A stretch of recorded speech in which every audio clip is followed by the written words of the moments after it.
Bienvenidos. Hoy vamos a meternos con un tema que, bueno, es como el pan de cada día para los radioaficionados, pero que sigue generando bastante charla, ¿no? La relación de ondas estacionarias, la famosa ROE. Así es. Es un concepto, digamos, fundamental, pero cuánta confusión hay todavía. Fíjate que una de las fuentes que vamos a ver hoy la llama la gran confusión y menciona eso de cada maestrito con su librito. Pero bueno, la física detrás no es cuestión de opiniones, ¿verdad? Exacto, no debería serlo. Y para intentar poner un poco de orden, nos vamos a basar en dos documentos principales. Uno es ese artículo de qsl.net, que se llama así, la ROE, esa gran confusión, que justamente ataca esos errores que se repiten mucho. Y el otro es el manual de un equipo, un analizador, el SARC 100. Nos va a servir para entender qué miden realmente estas herramientas y cómo nos ayudan a ver qué pasa de verdad en nuestras antenas y cables. Perfecto. Entonces, la idea hoy es ir más allá de lo que se dice por ahí, entender qué es la ROE de verdad, qué importa realmente, usando estas fuentes técnicas como guía. Vamos a desarmar este tema. Dale. Empecemos por lo básico. ¿Qué es ROE? Relación de ondas estacionarias. Y aquí, el artículo de qsl.net ya marca un primer error muy común. Confundir la relación, o sea, la ROE, con las ondas estacionarias en sí. Ah, claro. Es como decir, no sé, el coche tiene velocidad en lugar de la línea tiene velocidad. Lo correcto es decir, la línea tiene ondas estacionarias y la ROE es la medida de qué tan fuertes son esas ondas. Entendido. Una diferencia sutil, pero importante para empezar bien. El artículo dice que muchas confusiones vienen de ahí, de repetir cosas sin chequear la base técnica, ¿no? Correcto. Y bueno, para ir entrando en materia, el artículo de qsl.net lista varios mitos o, bueno, afirmaciones muy comunes que, según ellos y la física, son incorrectas. Podríamos agruparlas, ¿te parece? Para que se entienda mejor. Sí, perfecto. ¿Cuál sería un primer grupo? Yo diría que un grupo grande tiene que ver con la eficiencia y la pérdida de potencia, que es lo que más preocupa, ¿no? Sí, seguro. A ver, ¿cuáles serían esos mitos? Pues mira, por ejemplo, el mito 1, que sí o sí hay que adaptar la antena perfectamente a la línea, o sea, ROE 1.1, para que radie bien. La fuente dice, falso. La antena radia por cómo está hecha. La adaptación influye en cuánta potencia le llega. Entiendo. Mito 4. Que la potencia reflejada, esa que vemos en el medidor, se pierde toda, se desperdicia. Generalmente, también falso. Ya veremos por qué. Ajá. Mito 6. Que esa potencia reflejada vuelve al equipo y ¡pum! Quema la salida. Falso. Al menos como se suele pensar. El peligro real para el equipo no es tanto la potencia que rebota, sino la impedancia incorrecta que ve. Ah, ok. O sea, el problema es qué carga ve el transmisor. Exacto. Y el mito 11. Que los acopladores, los transmatch, meten unas pérdidas horribles, inaceptables. Pues también falso. Si están bien hechos y ajustados, sus pérdidas suelen ser bajas, mucho menores que las de un cable largo y malo, por ejemplo. Ok, este grupo de mitos toca justo el miedo principal. ¿Voy a perder potencia o voy a quemar el equipo? ¿Cuál es la idea clave que da la fuente para entender esto mejor? La idea central, y esto es importante, es que, para el transmisor, lo que de verdad importa es la impedancia de carga que ve. Si está diseñado para 50 ohmios, necesita ver 50 ohmios para entregar su potencia bien y sin problemas. No le importa directamente la ROE que haya más allá, en la línea. Ah, o sea que el acoplador, el transmatch, no engaña al equipo, como dice otro mito, el 10, Exacto. sino que le presenta la impedancia que necesita, ¿no? Generalmente 50 ohmios, o sea, ROE 1.1 para el equipo, sin importar lo que pase después. Justamente eso. El acoplador es como un transformador de impedancias. Y esto nos lleva directo al tema de las pérdidas. Mucha gente ve una ROE alta y piensa, estoy perdiendo un montón de potencia. Sí, ves 3.1, 4.1 y ya te imaginas la mitad de la señal evaporándose. Y aquí es donde el artículo saca un gráfico que es, bueno, muy revelador. Se llama algo así como pérdida adicional en decibel causada por ondas estacionarias. Te permite calcular cuánta pérdida extra tienes por culpa de la ROE. A ver, ¿cómo funciona eso? Más o menos simple. Necesitas saber dos cosas. Primero, la pérdida de tu cable coaxial si todo estuviera perfecto. ROE 1.1. Eso se llama matched loss, la pérdida propia del cable, digamos. Ok, la pérdida base. Eso. Y segundo, la ROE que tienes de verdad en esa línea. Con esos dos datos, vas al gráfico y te dice cuántos dB adicionales pierdes por tener esa ROE. A ver, un ejemplo práctico para que se entienda. Imagina que tienes un cable que, por su longitud y tipo, pierde 3 dB por sí solo, matched loss. Si además tienes una ROE de 2.1 en ese cable, Sí.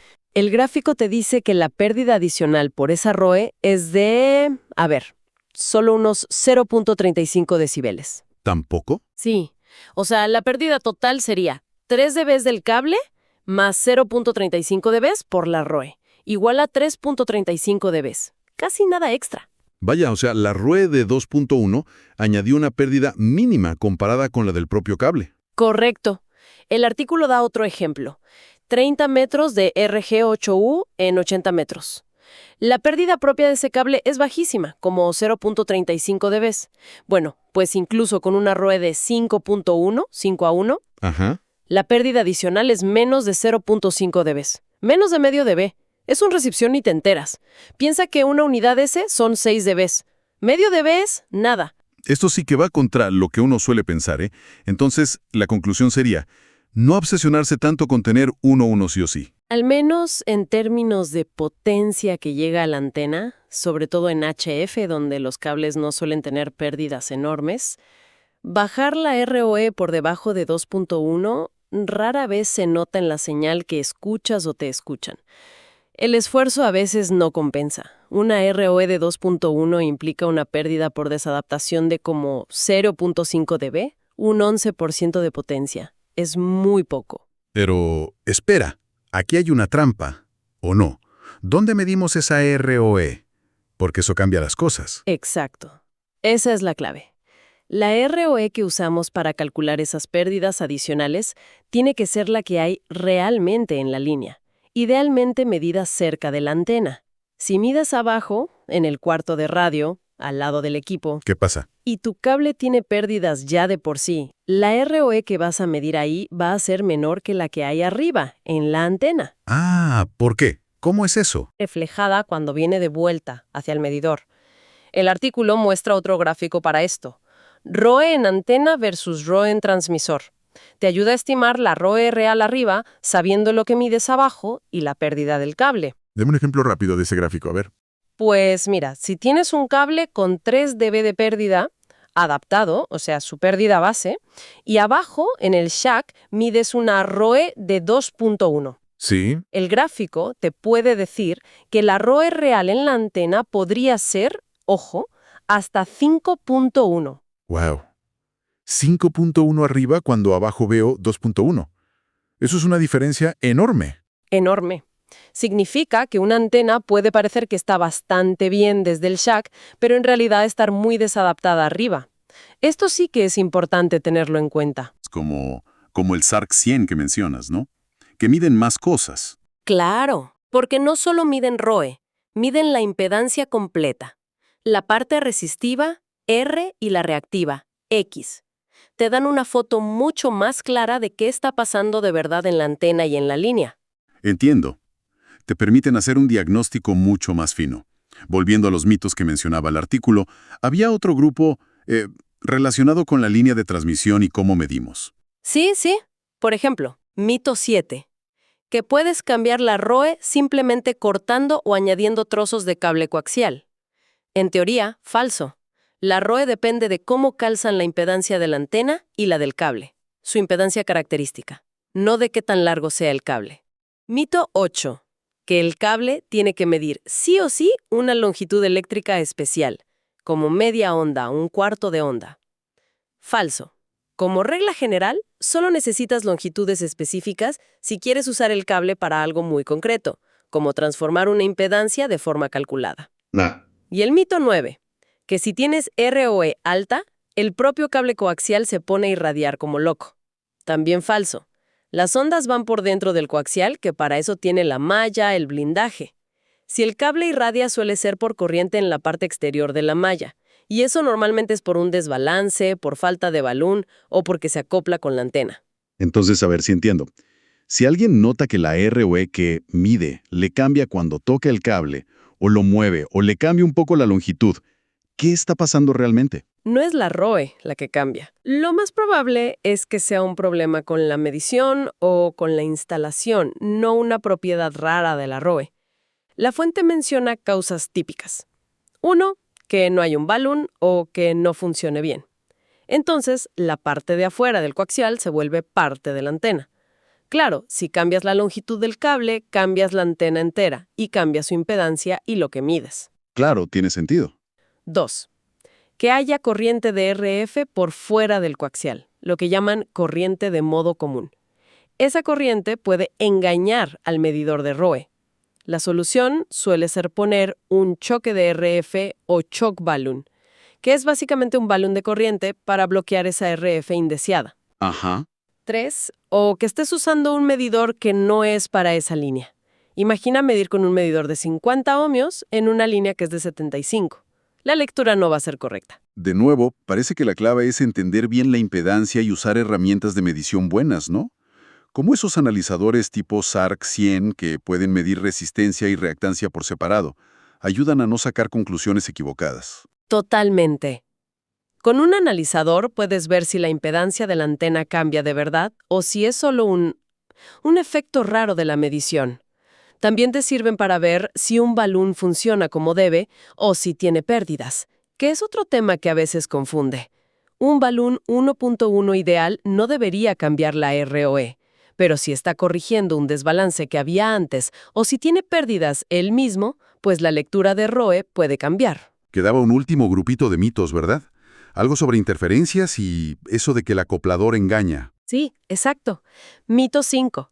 Que las ondas estacionarias por sí solas causan interferencias en la tele y TV o generan armónicos o espurias. Falso. Lo que sí puede pasar es que un transmisor que no sea muy estable, si trabaja sobre una carga con una impedancia muy chunga, muy desadaptada, Sí. pues funcione mal y ahí sí genere esas emisiones feas. Pero la culpa no es de las ondas estacionarias en la línea, sino del equipo operando mal por culpa de la impedancia incorrecta. Las ondas son un síntoma de esa desadaptación, no la causa directa de la interferencia. Entendido. Y el mito 10, que ya lo rozamos, que el acoplador engaña al equipo. Ya dijimos, no lo engaña, lo adapta. Le presenta la impedancia que el equipo necesita para trabajar contento y seguro. La fuente usaba una analogía que me pareció buena aquí, comparar la ROE con la fiebre. Exacto. Es genial esa analogía. La fiebre es un síntoma de que tienes una infección, ¿no? No es la causa de la erupción que a lo mejor también te sale. Pues igual, un problema, como un balón malo, puede causar desbalance. Ese desbalance puede hacer que haya corriente por fuera del coaxial, y esa corriente puede causar interferencias y también puede hacer que la impedancia que ve el equipo cambie y suba la ROE que mides. Claro. Entonces, culpar a la ROE por la interferencia es como culpar a la fiebre por la erupción. Tienes que ir a la causa raíz, el desbalance, el balón malo, lo que sea. Es una forma muy gráfica de verlo, sí. Buscar la causa real en vez de solo atacar el síntoma, que sería la ROE alta. Oye, y volviendo a esa idea de la potencia reflejada que no se pierde, el artículo contaba un experimento que parece demostrarlo de forma muy sorprendente. ¿Puedes explicarlo un poco? Sí, es muy interesante. Imagina este montaje. Pones tu transmisor, digamos 10 watts, luego un medidor de ROE, potencia, batímetro 1, después un acoplador, transmatch, otro medidor, batímetro 2, y al final una carga que tenga una ROE alta. Por ejemplo, 3.7 a 1. Ok, equipo, medidor, acoplador, otro medidor y la carga mala. Exacto. Entonces, ajustas el acoplador hasta que el medidor 1, el que está entre el equipo y el acoplador, marque ROE 1.1. O sea, leerá 10 watts de potencia incidente y 0 watts de reflejada. El transmisor está feliz, ve 50 ohmios. Perfecto. Lo realmente curioso es que marca el medidor 2, el que está después del acoplador, entre este y la carga mala. Podría marcar, por ejemplo, 15 watts de incidente y 5 watts de reflejada. Para. ¿Cómo que 15 watts incidentes si el equipo solo da 10 watts? ¿De dónde salen esos 5 watts extra? Buena pregunta. No es que se cree potencia de la nada. Es digamos, un efecto de cómo funcionan estos medidores direccionales cuando hay ondas estacionarias fuertes presentes. La onda que va hacia la carga y la que vuelve rebotada interactúan entre el acoplador y la carga. Y esa interacción hace que la lectura de incidente en ese punto, medidor 2, sea más alta que la potencia neta que está pasando por ahí. Ajá. Entonces, ¿qué pasa con los 5 W reflejados que mide ese segundo medidor? Se pierden. Vuelven al equipo. Ahí está la clave. Como el acoplador está ajustado para que el equipo vea 1.1, esa potencia reflejada que llega al acoplador desde la carga, el acoplador la rebota de nuevo hacia la carga. O sea, esos 5 W circulan ahí, entre el acoplador y la carga desadaptada. No se van hacia el transmisor ni se pierden necesariamente ahí. Entiendo. Lo importante es la potencia neta que avanza hacia la carga en ese punto. Y eso siempre es potencia incidente medida, potencia reflejada medida. En el ejemplo, 15 watts, 5 watts igual a 10 watts. Ah, Esos 10 watts son la potencia neta que el acoplador está consiguiendo entregarle a la línea, antes de contar las pérdidas propias de la línea, claro. El equipo sigue entregando 10 watts netos, y esos 10 watts, menos las pérdidas del cable, son los que van hacia la antena. O sea que la lectura de potencia reflejada después del acoplador no significa que esa potencia vuelva al equipo, si el acoplador está haciendo bien su trabajo de adaptar. Simplemente vive en la parte desadaptada del sistema. Esto cambia bastante la película. Cambia totalmente la idea intuitiva de la potencia perdida. Demuestra que mirar solo la potencia reflejada, sobre todo si hay un acoplador por medio, no te cuenta toda la historia ni mucho menos. Queda clarísimo. Todo esto refuerza la idea de que hay que entender bien los conceptos y, bueno, usar las herramientas adecuadas. Hablando del SARC 100, ¿qué más dice el manual sobre para qué sirve en la práctica relacionado con todo esto? Pues el manual destaca que, más allá de solo medir la ROE, lo potente es que mide la impedancia compleja, R y X, en un montón de frecuencias. Y eso es clave para entender por qué la ROE es la que es y cómo puedes ajustarla. Te permite, por ejemplo, encontrar la frecuencia donde tu antena resuena de verdad. Ver qué ancho de banda útil tiene. Por ejemplo, en qué rango de frecuencias la ROE se mantiene por debajo de 2.1. Medir las pérdidas reales de tu línea de transmisión. Ver qué ancho de banda útil tiene. Por ejemplo, en qué rango de frecuencias la ROE se mantiene por debajo de 2.0. Calcular la longitud eléctrica del cable o su factor de velocidad. Ver qué ancho de banda útil tiene. Por ejemplo, en qué rango de frecuencias la ROE se mantiene por debajo de 2.0. Incluso estimar la calidad, el factor Q, de bobinas o trampas. o sea, te da todas las piezas para armar el rompecabezas del sistema. Antena, línea y adaptación. Podrías usarlo para ver si esa línea de cuarto de onda que portaste para transformar impedancia lo está haciendo bien, o si tu balún está funcionando como esperas. Precisamente. Te permite pasar de las reglas de dedo y los mitos a tener mediciones concretas y poder ajustar las cosas basándote en datos reales de tu sistema. Es una herramienta de diagnóstico muy potente para el que le gusta experimentar. Muy bien. Creo que hemos tocado todos los puntos importantes. Si tuviéramos que resumir los mensajes clave que nos dejan estas fuentes, ¿cuáles serían? Yo diría, 1. Primero que la ROE es un indicador. Indica que hay un desajuste de impedancias. No es la causa directa de todos los problemas como interferencias o que el cable radie. Muchas veces es solo un síntoma de otra cosa. Ok. Indicador no causa raíz siempre. 2. Segundo, que las pérdidas de potencia extra que te mete una ROE moderada, hasta 2.1, incluso 3.1 en HF, suelen ser pequeñas, mucho más pequeñas de lo que la gente cree o de lo que sugiere la lectura de potencia reflejada, sobre todo si las comparas con las pérdidas propias del cable. Bien, las pérdidas no son tan dramáticas como parecen. 3. Tercero, y muy importante, lo vital para que tu transmisor trabaje bien y seguro es la impedancia que ve justo a su salida.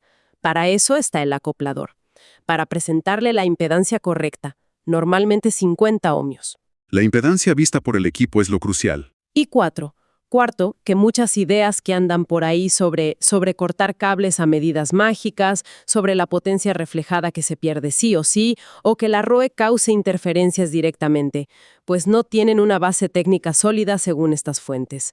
Son más bien mitos. Queda bastante claro. Entender mejor los conceptos y usar herramientas de medición adecuadas parece fundamental para optimizar nuestras estaciones y no caer en estas confusiones, ¿no? Sin duda. Y fíjate que la información técnica correcta existe, y a veces desde hace mucho tiempo. El propio artículo de QSL.net cita publicaciones de los años 70, que ya explicaban estas cosas. Y eso justamente nos lleva a una reflexión final que me parece interesante. Si esta información técnica, digamos, fiable, ha estado disponible por décadas, ¿por qué crees que siguen tan vivos estos mitos y confusiones sobre la ROE en la comunidad de radioaficionados? ¿Qué factores influyen? Es una muy buena pregunta. Quizás sea una mezcla de cosas, ¿no? Puede ser como se transmite el conocimiento en el hobby, de boca en boca. A veces es más fácil quedarse con una regla simple, aunque no sea del todo exacta. O quizás la dificultad de visualizar conceptos abstractos como las ondas, la impedancia. Da para pensar, ¿no? Sobre cómo aprendemos y validamos la información técnica entre nosotros, los colegas. Una reflexión muy interesante. Sí, señor. Para seguir dándole vueltas. Bueno, con esto vamos cerrando nuestro análisis de hoy sobre la ROE. Esperamos que haya servido para aclarar un poco este tema tan fundamental. Gracias por acompañarnos y hasta la próxima.